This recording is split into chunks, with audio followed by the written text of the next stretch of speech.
اللعين الرجيم بسم الله الرحمن الرحيم الحمد لله رب العالمين وصلى الله وسلم على سيدنا.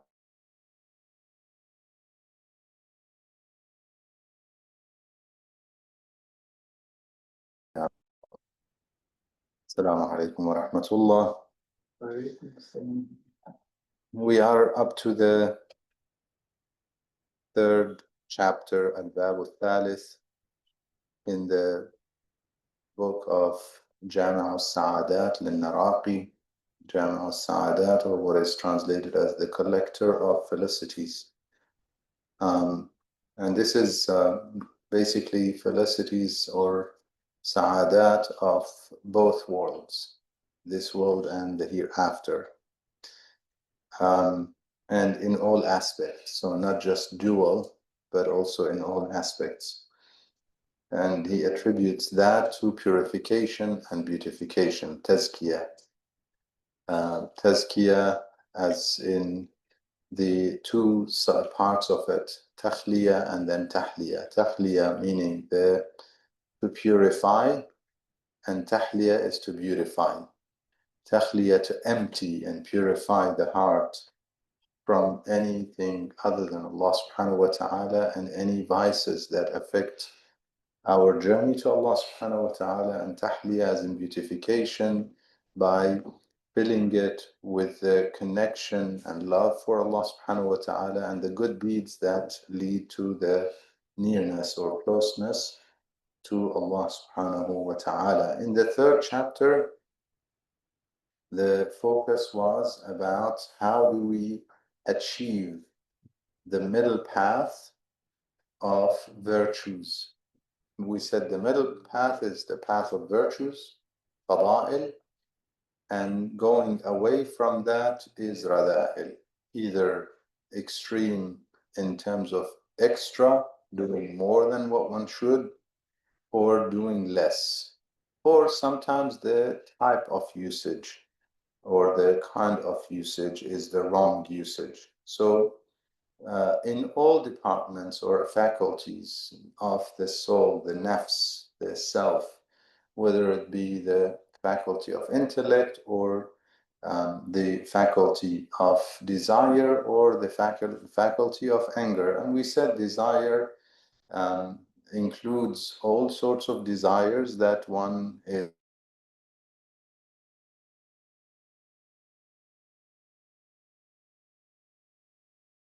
When it comes to anger, it is given to that sense of rage, sense of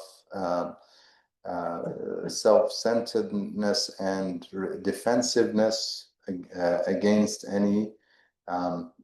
anyone who may affect ourselves.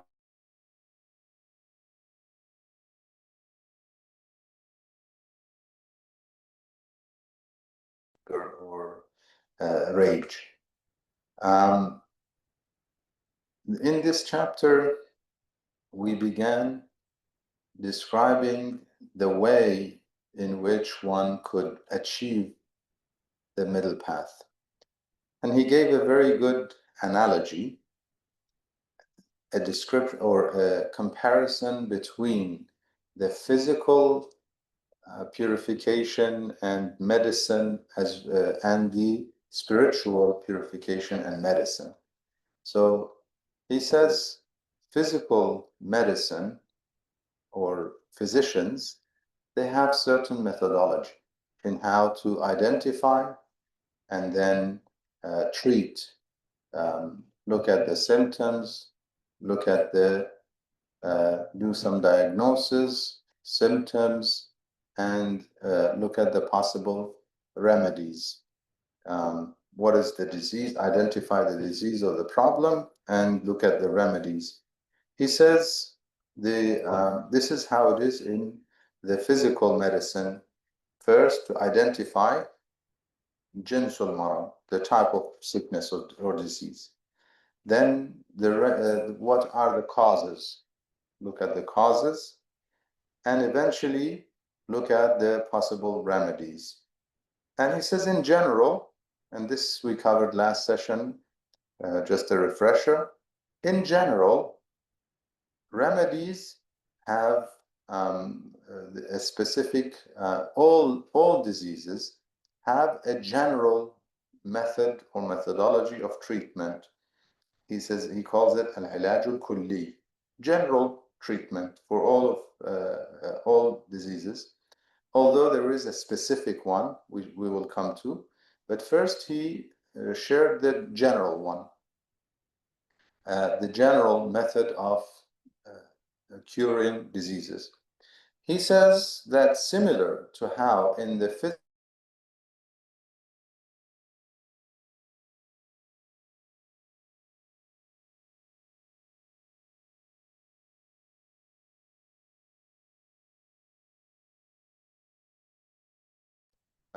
in the spiritual realm, there's also the general method of treating an ailment or a disease or a vice. The rada'il in Arabic they refer to as al-rada'il or the vices. He says when it comes to that, we have to make sure that we understand, number one, that any kind of moving, shifting away from the middle path, the path of virtue, fada'il, becomes a radila. And this is important. Why? Because once we are analyzing a problem, when we're analyzing ourselves, how do I know that I have a vice if I don't have the virtue? Okay, so shifting away is already a vice, either way, or more or less, or lack of. Therefore, it is very important to identify for every type of characteristic, to understand whether it's a vice or not a vice, look at the virtue related to it. Okay, and then we identify that as a vice, therefore we have to treat it. And he says we have, which we, if you recall, we went over many of those virtues and the opposites, the vices and their opposites, as in the virtues. We went through that list. I don't want to repeat that list because it is coming up. This section, he is going to go in details, relatively in a very good, detailed list of those vices and their treatments. So this we already discussed. In this chapter, one of the very important parts, he says, we need to look at asbab, the reasons, the causes of those spiritual diseases. What are the causes? I think this also we covered briefly, so just a refresher. He says any of our spiritual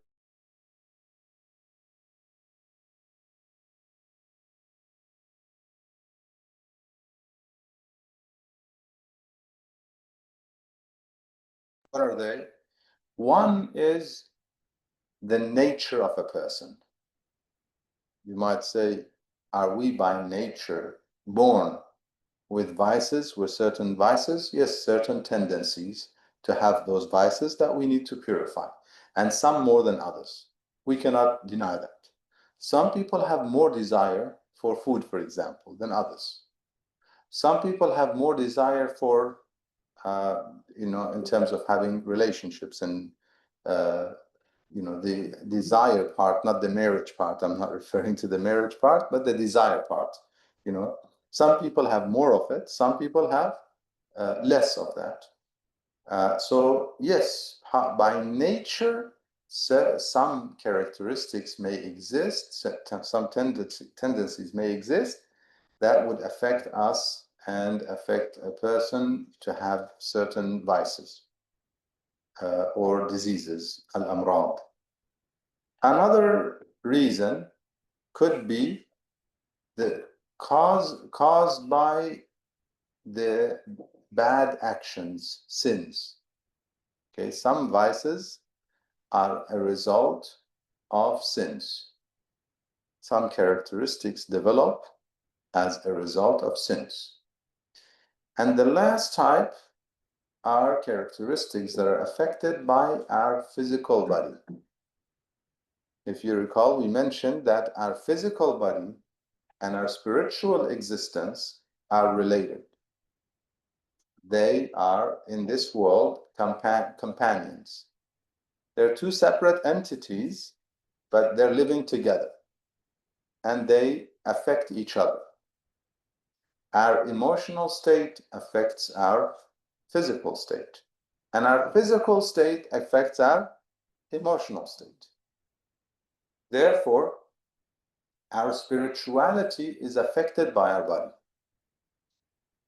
just like our body is affected by our spirituality. I'll give you an example. I often use this example because I relate to it very well. Say, for instance, you've had a long day, fasting, broke your fast, tired, out of energy, completely out of energy. Okay, you're now ready to just, what do they say, hit the pillow? So basically, ready to sleep. No more energy. All of a sudden, some loved one who you've been missing for a long time shows up. A parent, for instance. Okay, you consider whoever it might be.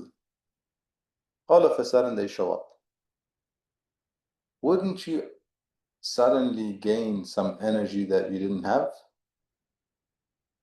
Your physical body all of a sudden is fully awake, alert. Forget sleep now. What is sleep now?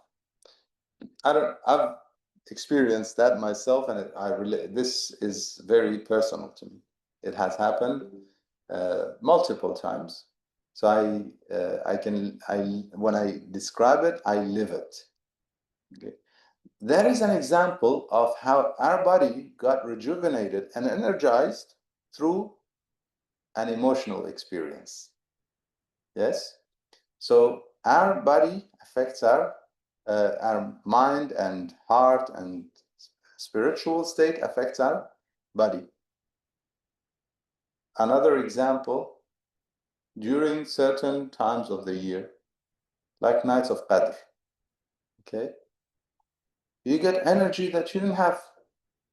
You have people reciting prayers all night. You have people doing 100 rak'ah, when even 2 rak'ah salat is heavy. All of a sudden, 100 rak'ah is possible.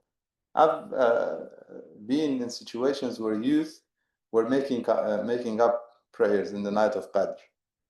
Okay, 100 rak'ah, and they were still going. Basically, they were still ready to go. Okay. I had gotten tired, and they were like, can we do more? Young people who typically wouldn't have that energy for that kind of activity. Yeah. So our spiritual existence affects our body. So does our body affect our spirituality. Therefore, some of the diseases are caused by physical ailments or illnesses and issues. To start with, for those to be treated, first we have to look at the physical ailment and treat them. That's not the only method, however. Say, for instance, somebody has an accident. Okay.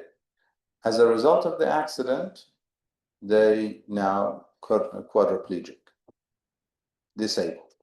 Okay. From waist down, they're disabled. They can't walk.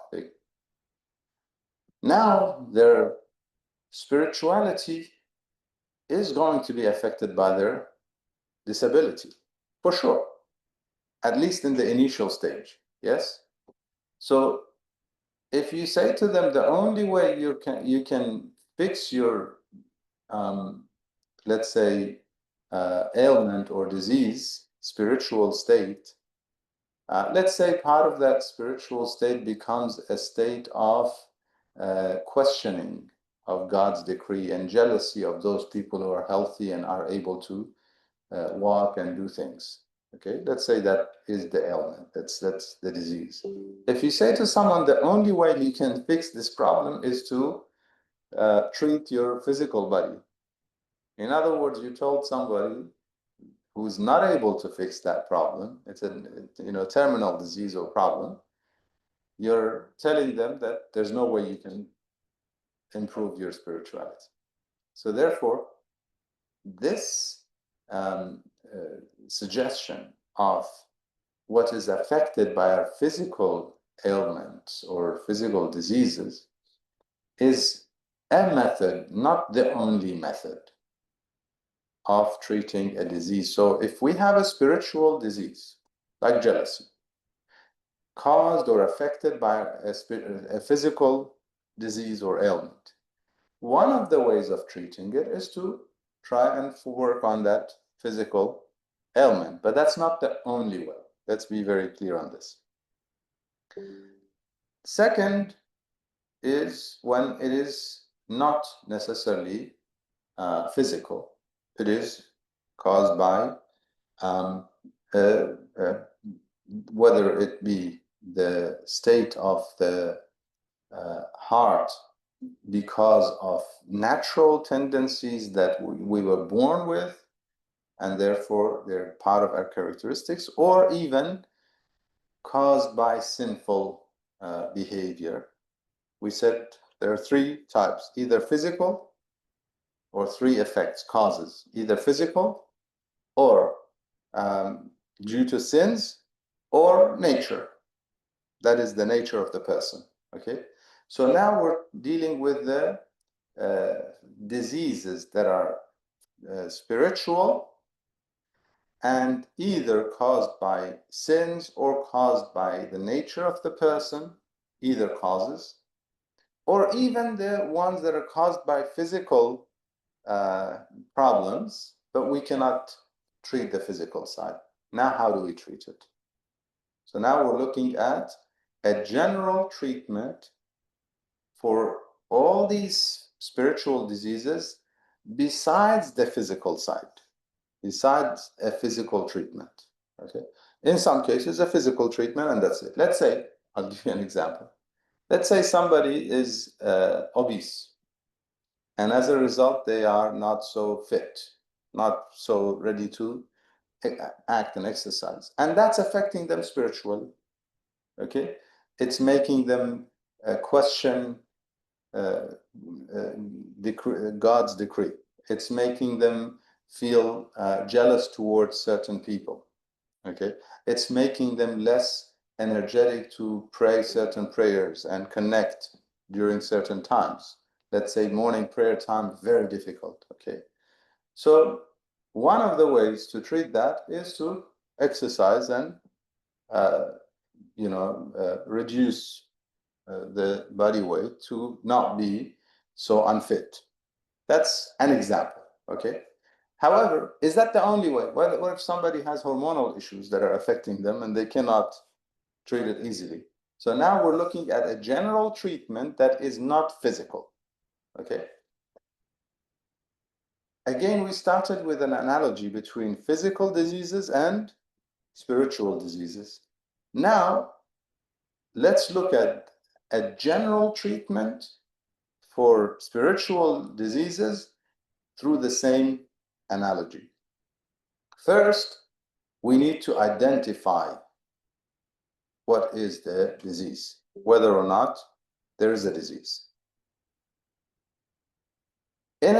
Before we go into the general treatment, let's look at the physical way of dealing with physical diseases. A general treatment, he says, identification, and then causes, and then treatment. Yeah. So what are the treatments generally? He says sometimes the treatment is through food. Yeah. You eat what is good for you to treat the disease. Sometimes that does not work. Therefore, you basically, the first one being through food that is good for you. It's not medicine, it's food that's good for you in general. Okay. Just eat these things, don't eat these things. Basically what we call, what Imam Ali alayhi salam calls in the hadith, al-himya. He says the stomach is the house of diseases. And a good diet, himya, is to watch what you eat. Himya, a good diet. He says that is the key to treatment. So the first treatment is what? Eat good food, physical issues. Second, we go to medicine. We take some medicine. If that doesn't work, what happens? He says sometimes we take some poison. Yes. What is chemotherapy? Chemotherapy is therapy through poison, poisoning the body in certain areas so that the disease is weaker. Okay? So they've had this from centuries. They use certain poison against, even sometimes those poisons could be on the surface. Some of the antibacterials are actually poison for the body. But it's used because we have good bacteria that should live on our skin or in our stomach. But now we have so much bad bacteria, therefore we need to kill the good bacteria in order to treat the bad ones. Yeah. So poison is the next one. The next one, he says, as in Arabic they have a statement. They say the last آخر العلاج الكي, or he says the last treatment, if nothing works, is to do one of two things. Kay is to burn it. Okay, they burn.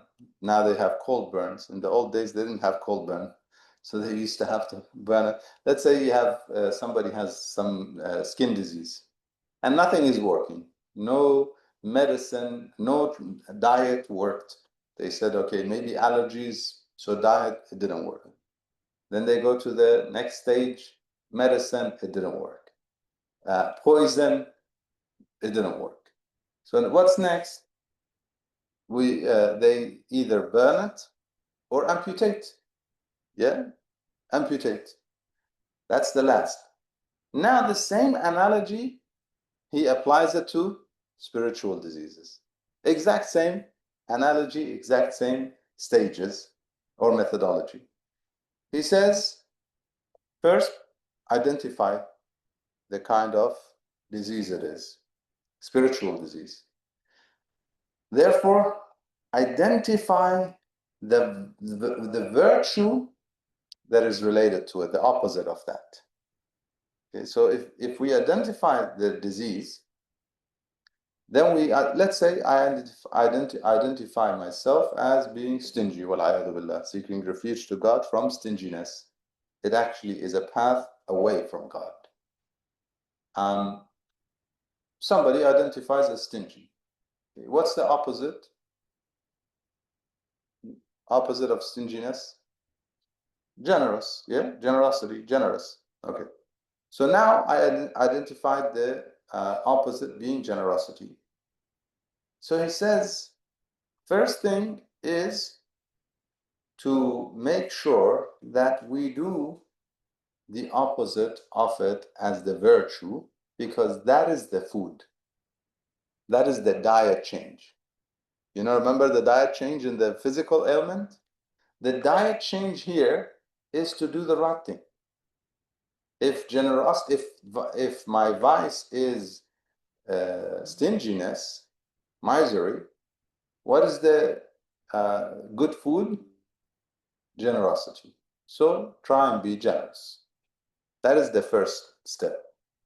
And try by basically, obviously, one who's stingy, it's not easy to be generous. Okay, that's not their diet. Okay, that's not their go-to food. What do they call it? Go to the type of food that they go to. They have that's not the type of diet they like. Okay, they would go to. The first thing that comes to their mind when an opportunity arises is to go for the bad food, which is what? Stinginess in this case. What's the good food? Generosity.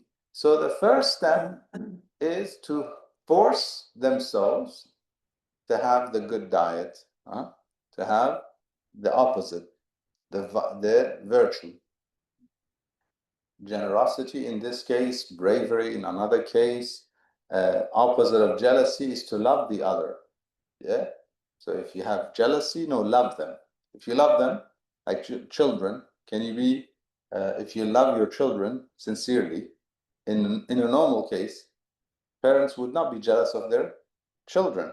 In fact, they're happy to see, and in normal cases, they would be happy to see their children do better than them. Yes, because that's what they want. Okay, a father who sees that his son, for example, is very handsome, strong, is doing well spiritually, financially, overall, all-rounded, the father would be proud. Yeah, it's not a state, a situation of, okay, I'm gonna be jealous with. No, that's what I want, essentially.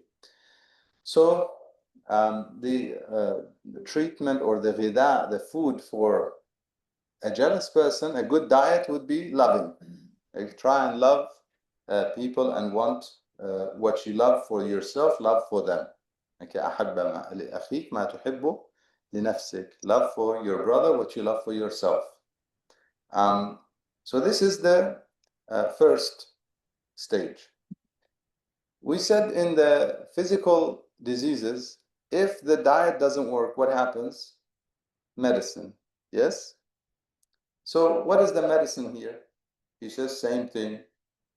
Let him do what he calls tawbih, telling his nafs off. His medicine here, this is a little bit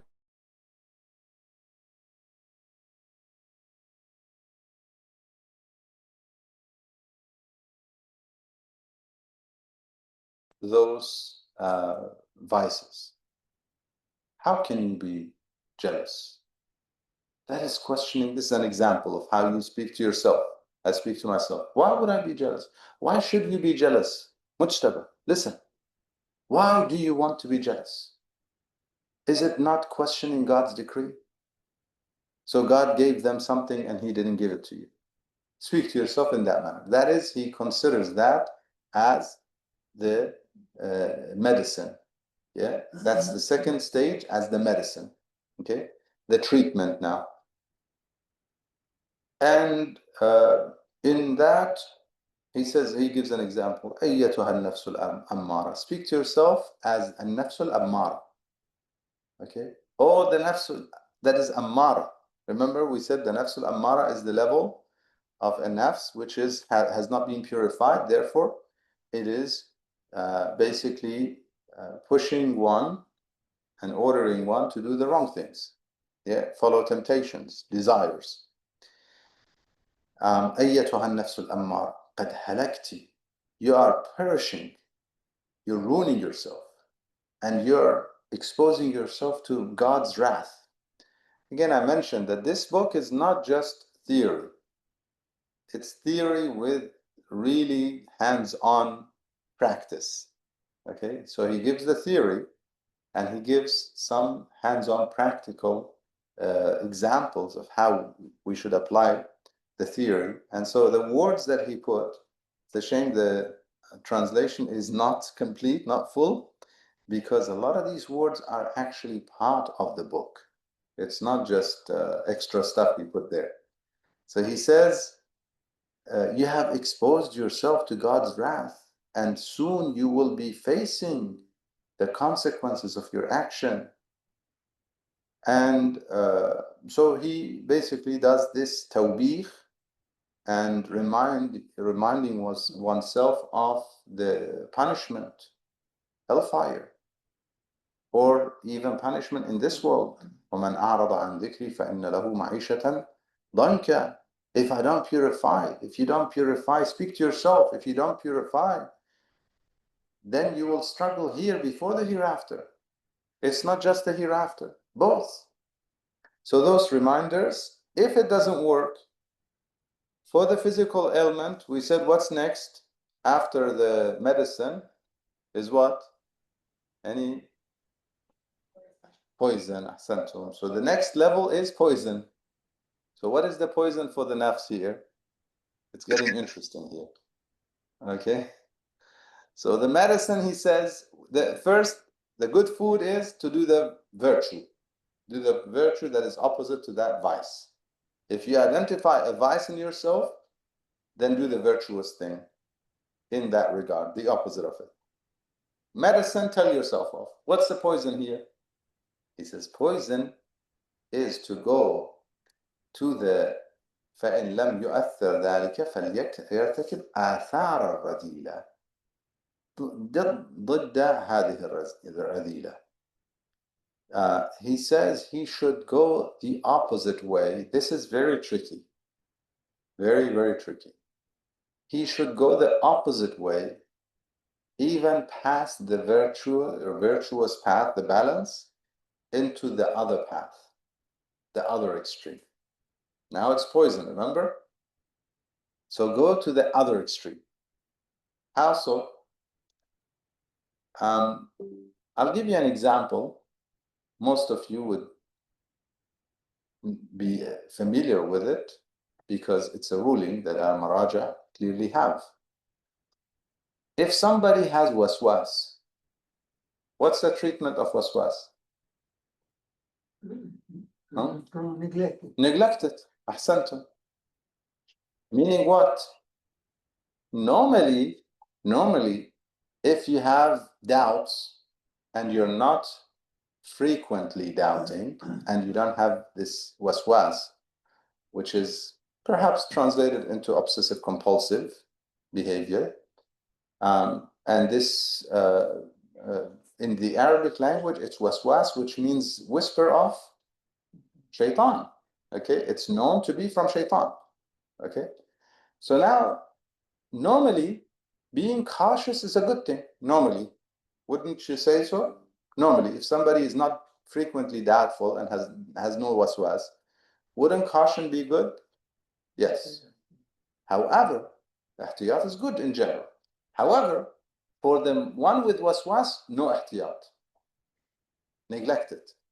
What is this? This is poison. Okay? You're doubting, third, fourth rak'ah, you're keeping doubting, ignore it. You're doubting, this is tahir, it's tahir. Ignore it. You're doubting, because you identify yourself as waswas. If one identifies themselves as waswas, the treatment is to ignore it. That's the poison. It's going to the other extreme. I'm ignoring it. Okay? In fact, I had an example personally, witnessed a teacher telling one of the students, literally, who had a very high level of obsessive, but waswas, with tahara and najasa. He says, you want to treat it? Now, you have doubts that this table is najis. Okay? You have doubts. You're not sure it's najis, you have doubts. Okay? He says, you really want to treat it? Put your finger wet on it, or put something on it and eat it. Force yourself. Or wet it and wet yourself and go and pray. Okay? Your wajib prayers. Force yourself. Okay? This is what? This is called poison in the physical treatment of an ailment. So waswas and doubt goes in the same way? Excessive doubt. Yeah. Waswas is excessive doubt, basically. No, this is because if once certain, it's certain. But waswas is like, did I? It's always that. Okay, did I do this rak'ah? Did I do this? Did I make ghusl? Did I make masah? Okay, finished my wudu, come about to pray. Did I make masah? If it happens a few times, it happens to all of us. Okay, if it happens a few times, I neglect it. That's it. I realize shaitan is coming now. Okay, neglect it. That's it. Okay, I'm gonna get a tissue, check if I'm wet. Don't worry about it. It dried already. Don't worry about it. Neglect it. Go and pray. Okay, you have to fight it. This is the next level. The next one He says, this is another tricky one. In the physical ailment, what was it? After poison, what was it? Huh? Al-kay, burn it, amputate it. That's it. So how do we do it here? How does it work here? He says, if one realizes that their vice is strong and it's basically their disease is so strong that they are not able to treat it with all of that, including the poison. Even the poison stage did not work. So what does he do? Punish it. Put very heavy burdens on yourself. Things that are very difficult. Okay? Examples. We have some teachers, I know of some of them, who would want to do certain things, okay, in terms of their spiritual purification. If it doesn't happen, things that are not haram, or things that are not necessarily, they don't necessarily have a kafara. If it doesn't happen, they put a kafara on themselves. Okay? They put some sort of punishment for it. Kafara is what? It's a basically a punishment for purification. Yes. In some cases, is to pay. In some cases, is to fast. A lot of it is to do with things that we're attached to. We're attached to money. Pay from your money. You're attached to food. You have desire for food. Pay with fasting. Okay, kafara. Yeah.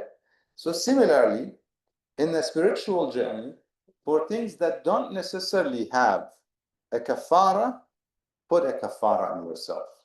Okay, punish yourself. The next stage after the poison part is to punish the nafs.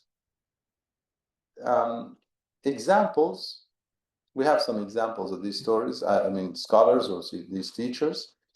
One of them would ban himself from sleeping if he did not achieve a night, like a whole night. He would not let himself sleep if he made a mistake in certain departments in terms of vices. Okay. For example, if he is dealing with jealousy, okay, and one of the diseases that is common, and it's known to be a disease amongst even scholars, is what? Jealousy. It's an afa, it's a defect that ruins their work, ruins their good deeds. A scholar, his ibadah is way more virtuous than the ibadah of the average person. Yes? But what ruins it? Al-hasad, according to the hadith, afatul ulama al-hasad. It ruins it. Okay? So now he's dealing with it. What does he do? One of them, he would ban if somehow he feels jealousy. Now we're not talking about the effects of like acting on his jealousy. No. If he feels it, what does he do? He bans himself from sleep at night. To the point, their window used to have that, window seal. They normally, the houses that are made of the clay bricks, double layer, so they were big, thick walls. Nowadays, most houses don't have that, but they had very thick walls, yes? And those window seals were quite big, that they would use them almost like bookshelf or, place to put maybe vases, flower, and so on. This, he would, and if it was high enough, a shelf that was high enough, he would put his chin on it and put a book. Okay, so he can read all night and does not get to sleep. Okay, if he feels sleepy, he realizes he's about to fall. Okay, what was that? Because he wanted to punish himself for not being able to purify from a certain vice, disease. Another one is another example, which could be related to the previous treatments, not necessarily the last treatment, the punishment, but part of it could be a punishment. A great scholar, this I heard it from one of their students. He was in the middle of a debate with some of the students. He was in a position of marja, and the rest were in the position of mujtahid, students who are studying at that level of ijtihad. One of the younger ones became a little over emotional and became, therefore, in the debate, became disrespectful to the marja. All of a sudden, he said something along the lines of, "What do you know?" Okay? Now, this is a student who is not at the level of full ijtihad, is studying to be a mujtahid, and that is a marja who's a mujtahid for years, and this young student is being disrespectful. Everyone was silent. One of the other students was narrating. Everyone was silent. It was like a shock, waiting to see what's going to happen. It took a little bit of time, a few minutes of silence. Then the marja, he got up, came to that younger person, he apologized and kissed his hand, literally, and walked out. Majlis was over. Some of the students came and said, "But, of all the possibilities, of all the possible reactions, he could have said nothing and walked out. He could have said something disrespectful, and everybody would have joined in to say, what do I know? You haven't even finished your studies in so and so areas, and therefore, realistically, what do you know?" And everybody would have joined in humiliating that person. None of that. Instead, he went to the other extreme. You remember what we spoke about? The extreme. Okay? The other extreme with a little bit of, I would say, a punishment here. So the students were asking him, "What happened? Why?" This is the key. He said, "My nafs kept on saying, answer, say something. And I wanted to teach my nafs a lesson that it would never forget. That if you try and deceive me," okay, my nafs at that point was still ammara, telling me he deserves a response and humiliation. Humiliate him. He did it to you, humiliate him. How were Ahlul Bayt typically? Ahlul Bayt would not respond, would they? So this marja is trying to be like the Imams. His nafs at that point was not purified enough. It was telling him, humiliate him. So he wanted to teach his nafs a lesson. Remember the punishment part? Okay. So he went the opposite way. He went as far as he says sorry and kisses the hand of that student, which is, it was a shock to everybody.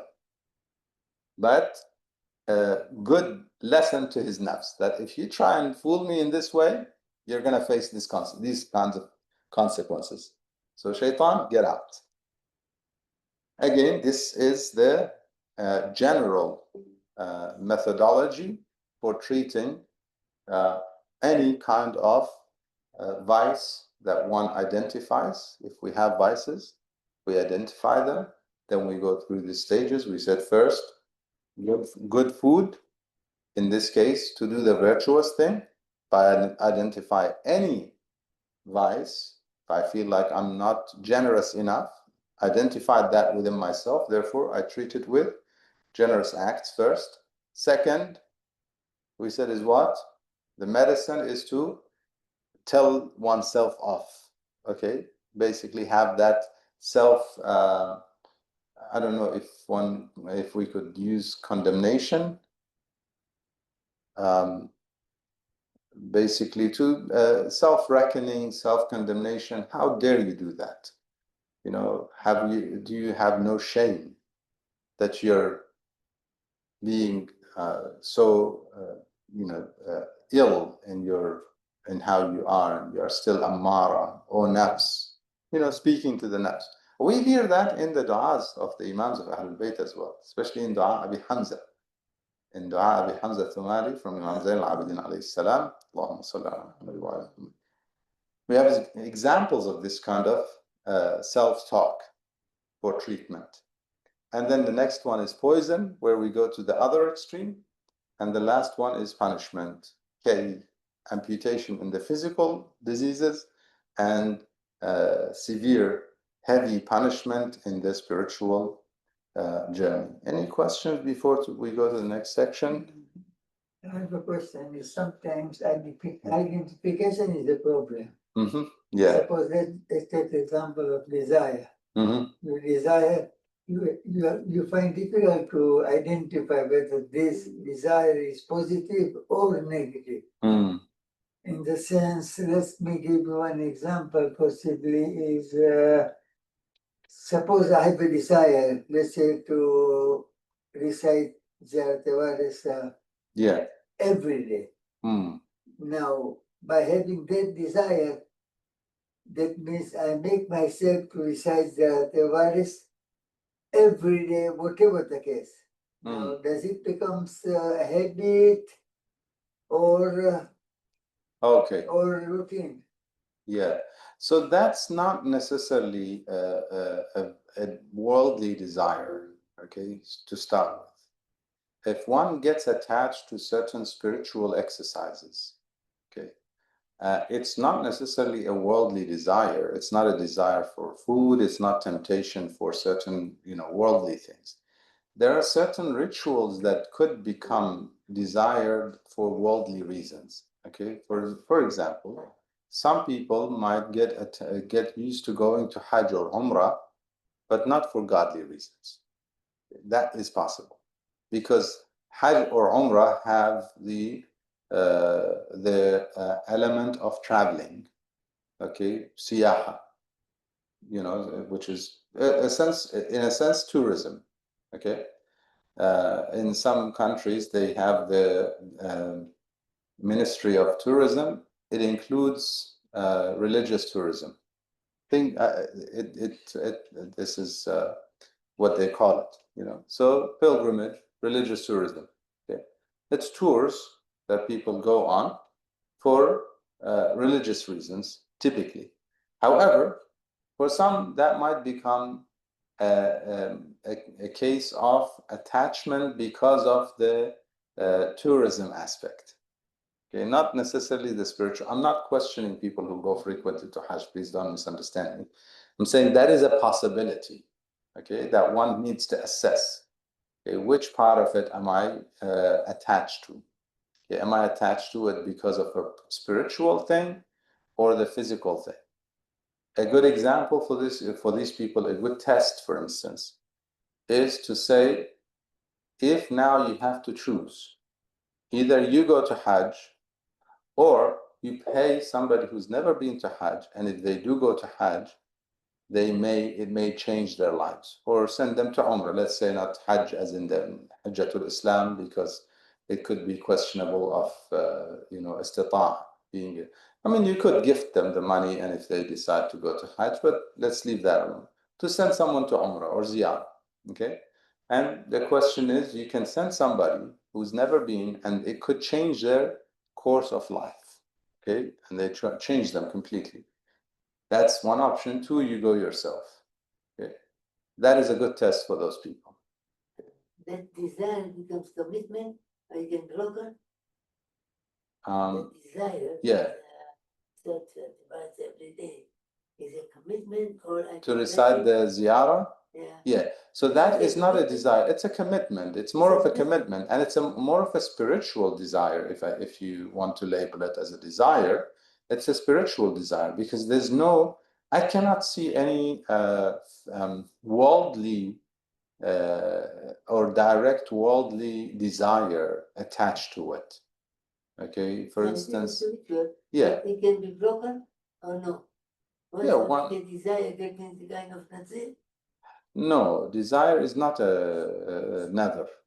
Desire is just to have that feeling that I want to recite the ziyarah every day. Let's say some people they have this attachment to ziyarat Ashura, for example. Okay, they finish 140. They have the recommendation of 40 days ziyarat Ashura. So they finish 140, they start another 40 set. Okay, they keep going. There are people who do that. That's not necessarily a worldly desire. There's no worldly element. It could become somehow habitual. It could become habitual, but that's not necessarily a vice, so to speak. It could be it could be a problem. It could become a vice in the sense of outside the balance. If it gets out of balance. Okay, we said we have i'tidal, yes? The balanced path. We have the balanced path, which is tariq al-i'tidal. Okay, if one gets out of that balanced path, either way, doing more or less is a problem. Yes? So, for example, in this case, okay, somebody has this, they got into this ritual of daily recitation of Ziyarat Warith or Ziyarat Ashura. Okay.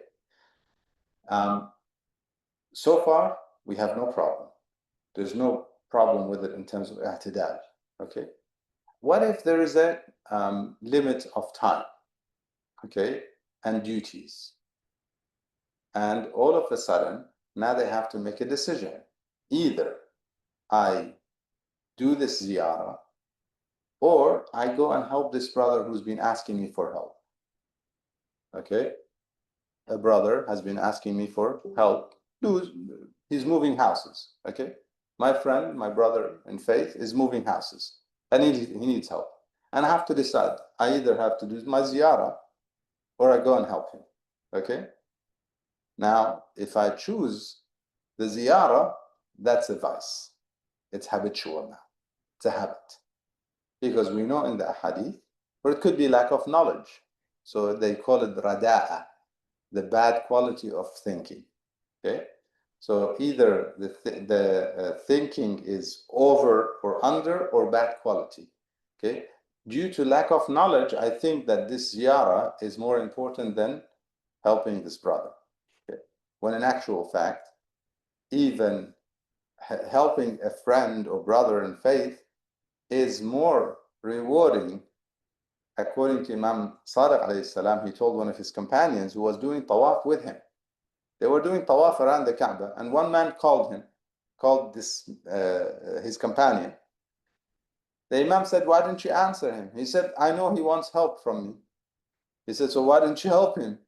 He said, "I'm doing tawaf with you." He said, "No, you missed it." Basically, the way the Imam responded to him, I'm paraphrasing here. The way the Imam responded to him is like, you missed the plot completely. What we're doing is supposed to make us better in that regard. Okay? We're doing tawaf to say, labbaik Allahumma labbaik. Therefore, when God sends people our way that need help, we say, labbaik Allahumma labbaik by helping them. Yeah. If we don't get that part, there's either bad quality of thinking or basically overdoing or doing less. So yes, a habit of that nature could become a vice, and that would be more not necessarily in the department of or faculty of desire. It's more of the faculty of intellect, bad thinking. Okay. We'll start the second section, and we'll finish. The introduction to the second section. We'll start it, and we'll leave the specifics to future sessions, inshallah. The introduction to the second section is, we said this was the first section we were in, was which one? General treatment to all types of vices, okay, spiritual diseases, general treatment. And we said it's the 4 stages related to or similar to the physical treatment, okay? Physical treatment, first thing is diet changes. Spiritual treatment, the diet change is to do the right thing, okay? Physical treatment, for second stage, we go to medicine. In this situation, medicine is the self-talk for treatment, okay? Reminders, okay? Reminders of the day of judgment, reminders of the need to change, need to purify, and so on. Third one, poison in the physical, in here doing the opposite, not just as a virtue, but going further on the other direction, yeah, other extreme. And last one is punishment, amputation in the physical side, punishment in the spiritual side. Then this is general.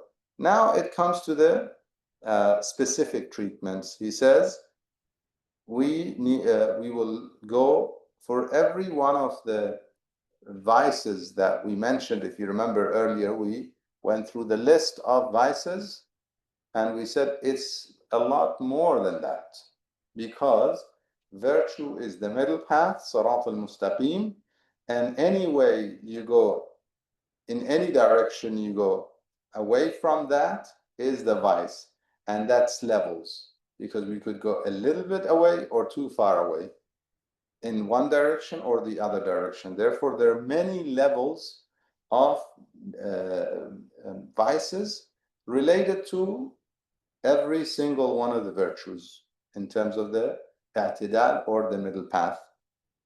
So he says, we will go through every one of those and we will cover them. The first, but there's a general rule that we will be following in this section. He says it is important that as part of understanding the disease is that we understand the importance of the virtue in that department. Okay?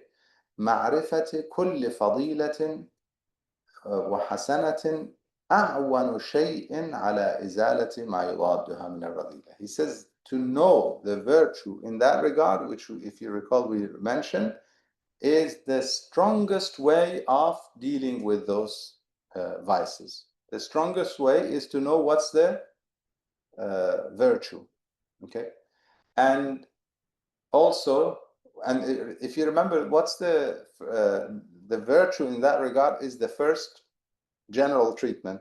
Yes, it's the food. The first general treatment of any vice is to do the virtuous thing in that regard, which is the food.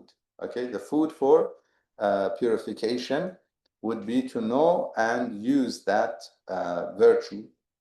And sometimes for multiple vices, there might be one virtue. If we use it, it treats multiple vices. Okay? Multiple vices that could be even related to more than one faculty. We said we have the faculty of desire, the faculty of anger, the faculty of intellect, and also the faculty of imagination. For all of these faculties, there are multiple vices, and each of some vices may be related to one or two faculties or three or more. Okay? When sometimes for multiple vices that are related to multiple faculties, one virtue is the treatment. So really, one of the strongest ways is virtuous path. Finding the virtues related and treating those and doing, forcing it on yourself. Okay, force generosity in yourself, for example. Forcing, basically pushing oneself to be generous, pushing oneself to be loving. Okay, these are general treatments for many, many diseases. Next, he says that we will go through the معالجة الرذائل, treatment of the vices related to specifically related to intellectual faculty. Okay, and there he has a very long list. I'm not sure if it's mentioned in the translation, but he mentions first, makes basically just almost like a index of what's coming up. So we have al-jurbuza wa ilajuha, basically thinking without the proper methodology of thinking, using intellect more than one should. An example of that is the Prophet of God is there, he's giving you an order, and you want to overthink it. There's no need to overthink. That is considered overthinking. And the other one with this regard is the simple ignorance. Okay, simple ignorance as opposed to which one? Compound. مركب أحسنتم. Compound ignorance. Simple one, الجهل البسيط, meaning what? It's actually simple ignorance is good in itself because it's not, at least one is not assuming that they know. Okay, so he says that in general, simple ignorance is not a vice unless it remains, unless it's neglected and remains there. Okay, it's not a vice initially, but it could become a vice. Simple ignorance. Why? One realizes that they don't know. Okay, initially that's okay. Then the next stage is, Imam Ali alayhi salam, he says, don't be ashamed to ask. يتعلم. Ask and know. I don't know, therefore I seek knowledge. Therefore, I go out of being ignorant into being knowledgeable about it. Yes? However, if it remains, it's a problem. The other type of ignorance is when one thinks they know. Compound. Okay? They're ignorant and they're ignorant about their ignorance. That's why it's compound. Murakkab. Ignorant, they don't know. And they don't know that they don't know. They think they know. This is a problem. That is a serious problem. They say whoever is stuck there will remain there. Thinks that they know. Unfortunately, we have many of those who go on media outlets and they mislead people thinking that they know. And sometimes they speak very well. Quran says about al-munafiqeen in this case, I don't know if they are, but Quran says, وَإِن يَقُولُوا تَسْمَعْ لِقَوْلِهِمْ. Ya Rasulullah, even the Prophet, if they speak, if God didn't introduce them to him, obviously, he would be impressed by their speech. Even the Prophet would be impressed unless God introduces them to him. He tells him about their reality. So, again, the types of diseases related to intellect, first is to think without the proper methodology, overthink, and second is to have simple ignorance. How do we deal with those? I don't know how we're going with time. What time are prayers? 6:17, 7:17. Okay, so we have a few minutes. Let me not introduce any more and burden you with more information. But if there are questions, first, if it's related, second, if it's not related. Maybe you can give a... Yes. And she's giving you the chance to. Oh, sorry. No, I think I was trying to ask the question. Because go ahead, ask the question. This was something that you touched on earlier at the beginning of the session. You were talking about the talking about spirituality, you're also talking about the fact that people are driven to do certain things when there's a reward. Like, for example, on the Ayat al-Khaliq, when Allah subhanahu wa ta'ala tells us that it's, it's better than 1,000 months. So you'll see people coming to the masjid in droves. They're able to, stay up the entire night in ibadah. When maybe generally, during other masjid, they may not do that. And so some scholars put these things down to al-iraq, which is willpower. My question is, where does willpower factor into spirituality? And how can we work on strengthening our iraq? Very good sentence. So if you recall, I gave an example of when one is excited about something, all of a sudden their body has all the energy. Despite being physically hammered, if one is excited about something, they gain energy and they forget about their physical tiredness or inability and so on. So if we use that, basically what you need to give the nafs, in order to give the body that extra strength and boost, what you need to give the nafs is ammunition. Okay, and that's what builds irada. Basically, to self-motivate and give the nafs all the motivations. Why is it important? Even in helping children learn things or memorize things, one of the methods of, or one of the techniques of encouraging children to memorize Quran, for example, is to teach them and keep constantly reminding them about the rewards of what they're doing. Okay, so what you're trying to do is build that irada in them by giving them the reasons why, the rewards that they would gain through that. So building the irada happens through what excites the nafs, what gets the nafs motivated and excited. And so you can feed it with knowledge, with a hadith and so on to build the irada. Or in some cases, you could even do what, it's not the best, but it could be even used, which is bribing the nafs. Okay, bribing yourself. You remember we said about the punishment of oneself?